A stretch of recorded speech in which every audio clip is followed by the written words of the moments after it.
वाली मायावती अब मुस्लिमों की लड़ाई में शामिल होने की बात कह रही है। लोकसभा चुनाव में करारी हार के लिए मायावती ने मुस्लिम वोटर्स पर निशाना साधा है। लेकिन अब मायावती ने वक्फ बिल पर खुलकर सरकार का विरोध कर मुस्लिम वोटर्स को रिझाने की कोशिश की है। इसे 2027 के विधानसभा चुनाव की तैयारी के तौर पर देखा जा रहा है। वहीं बीजेपी ने भी मायावती को नसीहत दी है। ये रिपोर्ट देखिए।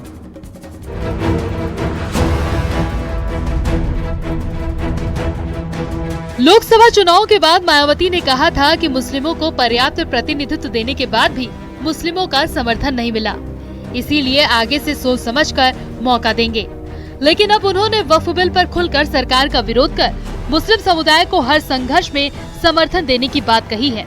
वहीं बीजेपी का कहना है कि वक्त के साथ मायावती की सोच भी इस बिल को लेकर बदल जाएगी। तो मैं यही कह सकता हूँ आपके माध्यम से कि इस जब से बिल आया है तब से लेकर के सारी चीज़ों को देखेंगे, तब मुझे लगता है कि बहन जी का फिर आने वाले टाइम में जवाब बदल जाएगा कि और वास्तव में जब आम मुसलमान से बात करेंगे और मुसलमान इसके लिए भाजपा के लिए माने मोदी जी के लिए हृदय से दुआएं देंगे। राजनीति के जानकार मानते हैं कि मायावती का ये बदला रुख मुस्लिम समुदाय को अपनी ओर करने की कोशिश हो सकता है। इसे आगामी विधानसभा चुनाव की तैयारी के तौर पर देखा जा रहा है। तो मुस्लिमों का बीएसपी से अलग हो जाना निश्चित तौर पे बसपा की कमजोरी रही।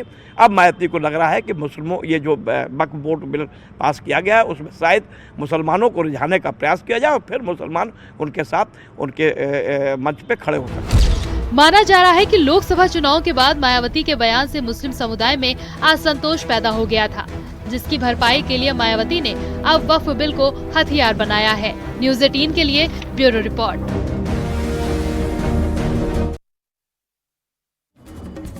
अप्रैल का महीना यूपी बीजेपी संगठन और योगी मंत्रिमंडल के लिए काफी अहम है। दरअसल इसी महीने भारतीय जनता पार्टी को नया प्रदेश अध्यक्ष मिलने की पूरी संभावना है। और वहीं दूसरी तरफ योगी सरकार में कई मंत्रियों के विभाग बदले जा सकते हैं, तो कई नए चेहरे मंत्रिमंडल में शामिल हो सकते हैं। हालांकि अंतिम मोहर केंद्रीय नेतृत्व ही लगाएगा। देखिए रिपोर्ट।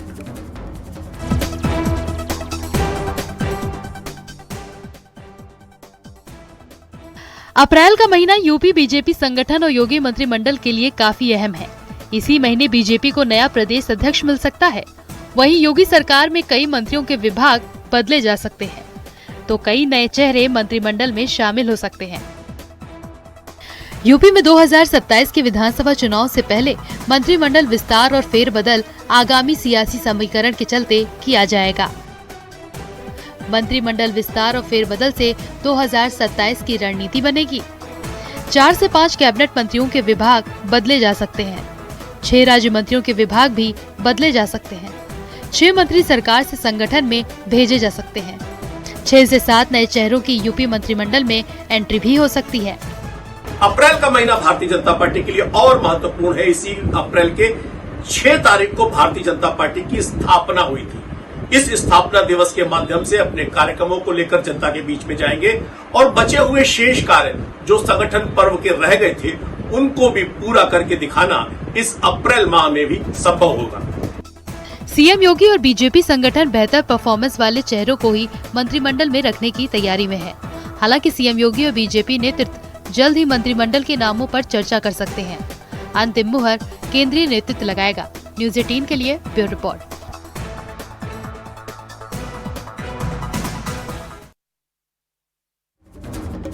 लोकसभा और राज्यसभा से वक्फ संशोधन बिल पास होने के बाद उत्तर प्रदेश योगी सरकार ने एक्शन लेना शुरू कर दिया है।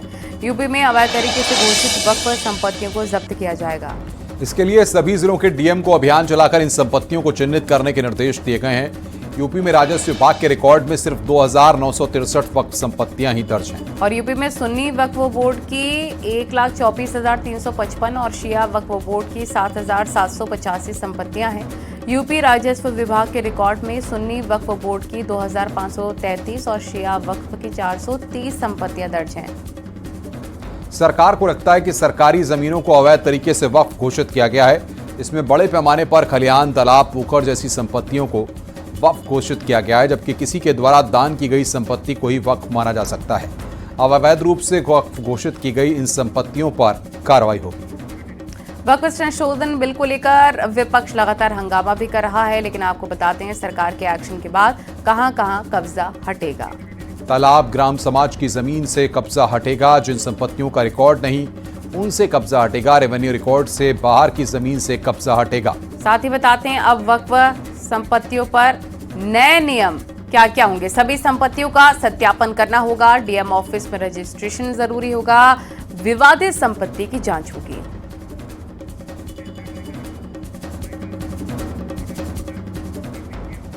लखनऊ के करबला अब्बास बाग के लोगों की नजर अब वक्फ अमेंडमेंट बिल पर टिकी है। वक्फ बोर्ड का दावा है कि यह पूरा इलाका वक्फ संपत्ति पर बसा हुआ है और इस दावे से स्थानीय लोग काफी परेशान भी हैं, क्योंकि उन्हें अब अपने आशियाने खोने का डर सता रहा है। लोगों ने अपनी जमीन के कागजात वक्फ ट्रिब्यूनल कोर्ट में दाखिल कर दिए हैं। अब उन्हें बस इंतजार है एक राहत भरे फैसले का।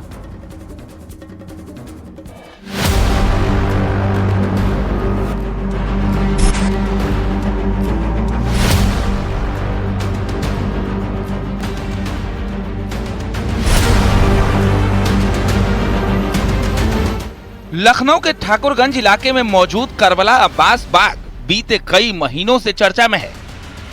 शिया धर्मगुरु कल्बे जब्बात का कहना है कि ये पूरी जमीन वक्फ की संपत्ति है, जबकि बीजेपी के पूर्व सांसद विनय कटियार ने इस पर ऐतराज जताया है। आप पूरी जमीन देख रहे हैं, यहाँ से बात है, ये करबला अब्बास बाग ये वक्फ की जमीन है।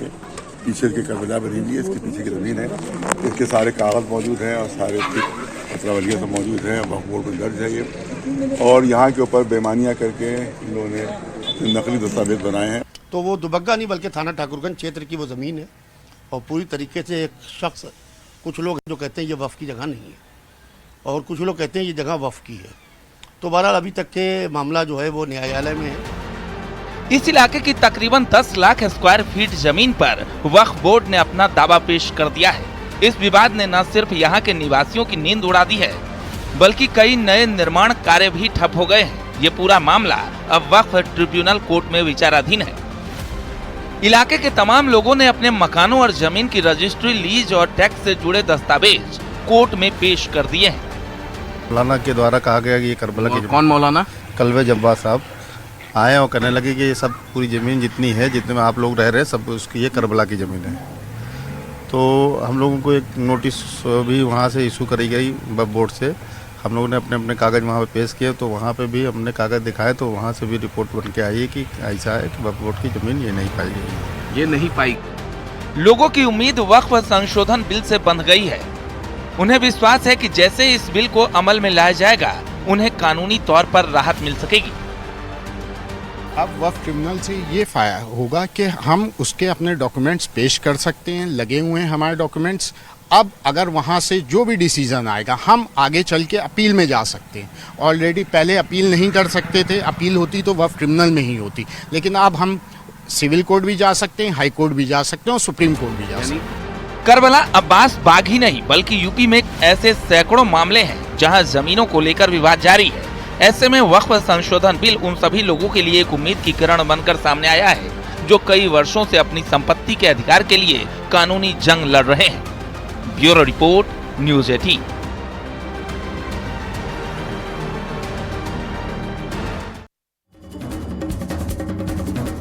और वक्फ संशोधन बिल पर पूर्व सांसद बृजभूषण शरण सिंह ने कहा है कि हर विषय पर राजनीति ठीक नहीं है, बिल से किसी को कोई नुकसान नहीं होने वाला। वहीं पूर्व केंद्रीय मंत्री साध्वी निरंजन ज्योति ने वक्फ बोर्ड पर कहा कि असदुद्दीन ओवैसी ने खुद अवैध जमीन पर कब्जा कर रखा है, अब उन्हें जमीन छिन जाने का डर सता रहा है। जो विपक्ष के लोग हैं उनको हर विषय पर राजनीति करनी है। अभी आपने देखा होगा कि मोदी जी के सरकार बनने के बाद सैकड़ों कानून ऐसे थे जो निष्प्रयोजित हो चुके थे, जिनकी कोई जरूरत नहीं थी, अंग्रेजों के समय बनाए गए थे, उनको समाप्त किया गया। इस बिल से किसी का कोई नुकसान नहीं है, इसीलिए मुस्लिम समाज के लोग भी बढ़ चढ़ करके स्वागत कर रहे हैं। और एक बात जान लेना चाहिए कि मोदी सरकार ने अगर फैसला लिया है और गृह मंत्री जी ने किसी विषय को उठाया तो पूरा होगा, उसमें कोई दो राय नहीं है। वक्फ बोर्ड के माध्यम से बहुत सारे ऐसे लोग हैं जिन्होंने जमीन को कब्जा करके रखा है। वो जमीन वक्फ बोर्ड से कहीं जाएगी नहीं, लेकिन जो अवैध तरीके से कब्जा किए हुए हैं, उन्हीं में से जो गरीब तबके मुसलमान हैं उनको उसका अधिकार दिया जाएगा। वक्फ बोर्ड की जमीन मुसलमानों को छोड़ करके और कोई लेने वाला नहीं है। ओवैसी ने दीदी बिल को फाड़ा है लोकसभा में, इसको लेकर के आप किस तरह? ओवैसी को परेशानी ये हो कि खुद ही जमीन कब्जा किए हुए हैं। अब उनको लग रहा है कि ये वक्फ बोर्ड पास हो गया तो कहीं हमारी जमीन न छीन जाए। उनके मन में कुछ रह गया है। पीड़ा इस बात की नहीं है कि बिल ये आया तो इसमें मुसलमानों को नुकसान हो रहा है। दर्द इस बात का है जो चंद मुट्ठी भर मुस्लिम जो थे, जो उस वक्फी ज़मीनों को गलत तरीके से दुरुपयोग कर रहे थे, उनका दुरुपयोग होना बंद हो जाएगा, पारदर्शिता बढ़ जाएगी। और एक आम मुसलमान है, चाहे वो पसमानदा मुसलमान है, ओबीसी मुसलमान है, या हमारी 3 तलाक की बहनें हैं, या अन्य हमारी मुस्लिम बहनें हैं, इन सब के लिए उस वक्फ का लाभ मिलेगा, इस बात की चिंता है उन्हें। सीएम योगी ने वक्फ बोर्ड को लेकर बड़ा हमला बोला। सीएम योगी ने कहा कि वक्फ के नाम पर जगह जगह कब्जे किए गए, लेकिन यूपी में माफियागिरी नहीं चलेगी। वक्फ संशोधन बिल पर समाजवादी पार्टी ने एक बार फिर से बीजेपी पर निशाना साधा। सपा प्रवक्ता ने इस मुद्दे पर सुप्रीम कोर्ट का रुख करने की बात कही है। देखिए रिपोर्ट।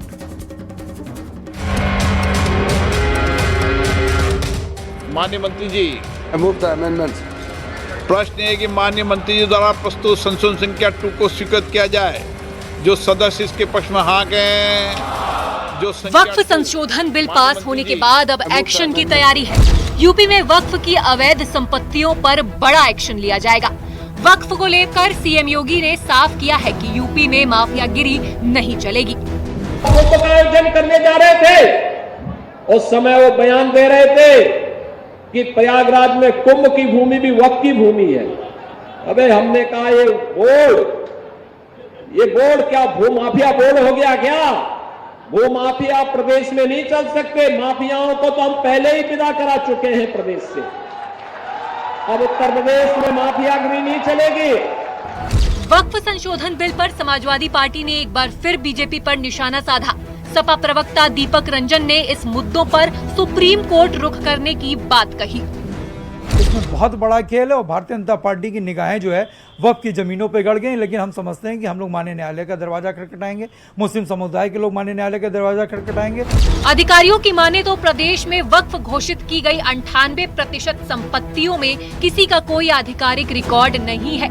इनमें अधिकतर जमीनें ग्राम समाज की है, जिनमें खलिहान, तालाब, पोखर जैसी संपत्तियां शामिल है। अधिकारियों का कहना है कि ऐसी जमीनों को वक्फ नहीं माना जा सकता है। इसकी पहचान कर जब्त किया जाएगा। न्यूज़ 18 के लिए ब्यूरो रिपोर्ट। वक्फ संशोधन बिल के समर्थन में कई मुस्लिम मौलाना और हज कमेटी के अध्यक्ष भी हैं। मौलाना बरेलवी ने वक्फ बिल पास होने पर सरकार का शुक्रिया अदा किया। दिल्ली हज कमेटी के अध्यक्ष कौसर जहां ने कहा कि वक्फ बिल से ऐसी उम्मीद जगी है जिससे मुस्लिम समाज की बेहतरी में मदद मिलेगी। मैं हुकूमत का शुक्रिया अदा करता हूं और मैं भारत के तमाम शहरियों को मुबारकबाद पेश करता हूं और फिर मैं आम मुसलमानों को यकीन दिलाना चाहता हूं कि वक्फ संशोधन बिल से किसी को कोई खतरा नहीं है।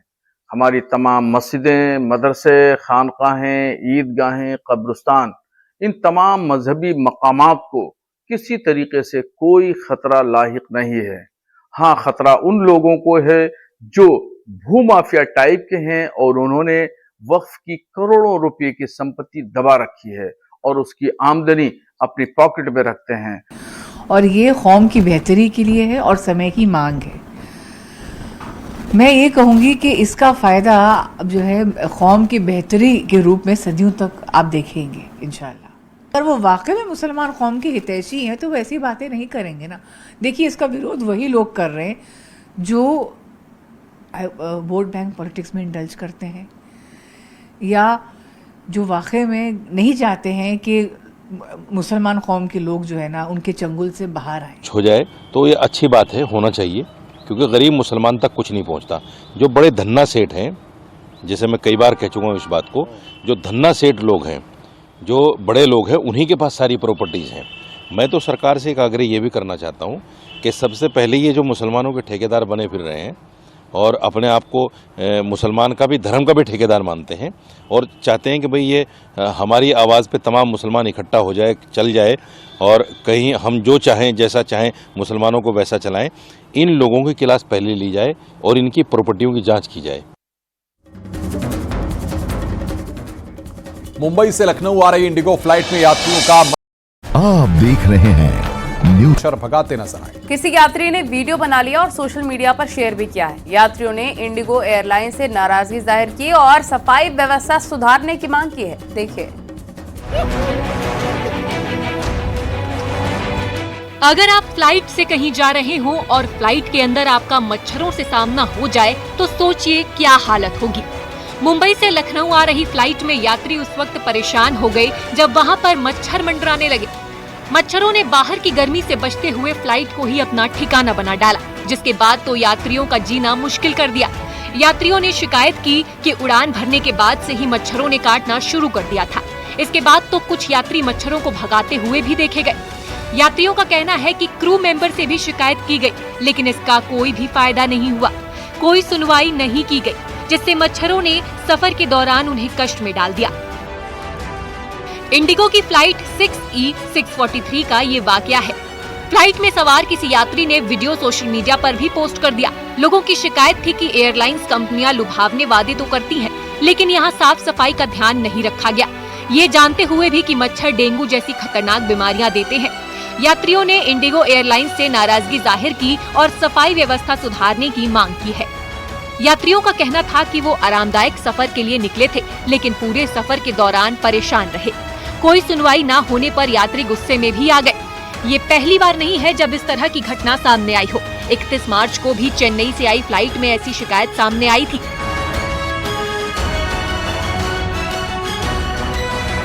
यात्रियों ने शिकायत की थी कि उड़ान भरते ही मच्छरों ने काटना शुरू कर दिया था। लोगों ने एयरलाइंस से मामले को गंभीरता से लेने के लिए कहा है। Bureau report, news 18।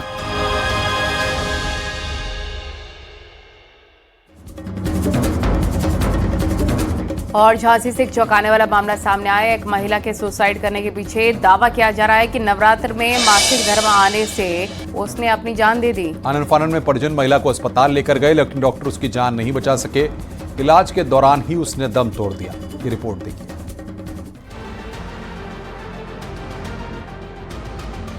झांसी के कोतवाली थाना क्षेत्र के गोला कुआं इलाके की ये घटना है, जिसकी इन दिनों पूरे इलाके में चर्चा आम है। यहाँ मुकेश सोनी का परिवार रहता है, जिसमें उनकी पत्नी प्रियांशा भी थी, लेकिन उसने सुसाइड कर लिया।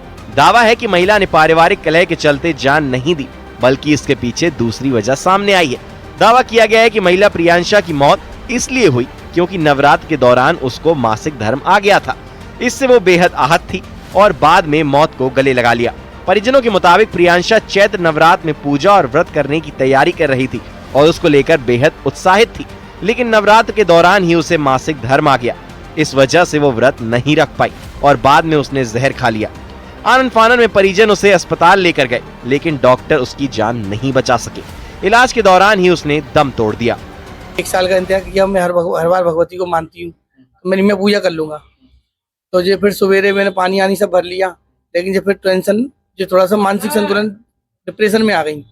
तो फिर मैंने बहुत बार समझाया, फिर मैं दुकान चले गया, फिर ये रोने लगी, तो मैं आया, मैंने फिर समझा के फिर मैंने कहा मेरे को ऐसा है कि दुकान भी जाना है तो दुकान जान दो। दुकान चले गया, तो उसके बाद में मेरे को पता चली कि 4:30-5 बजे के लगे हुए इनने विषाक्त पदार्थ खा लिया है। पुलिस को भी घटना की सूचना मिली। पुलिस ने शव को पोस्टमार्टम के लिए भेजा। सुसाइड की यह वजह है या फिर कुछ और, इसके लिए पुलिस जांच पड़ताल कर रही है। महिला अपने पीछे 2 बच्चियों को छोड़ गई। गांव में शोक का माहौल है।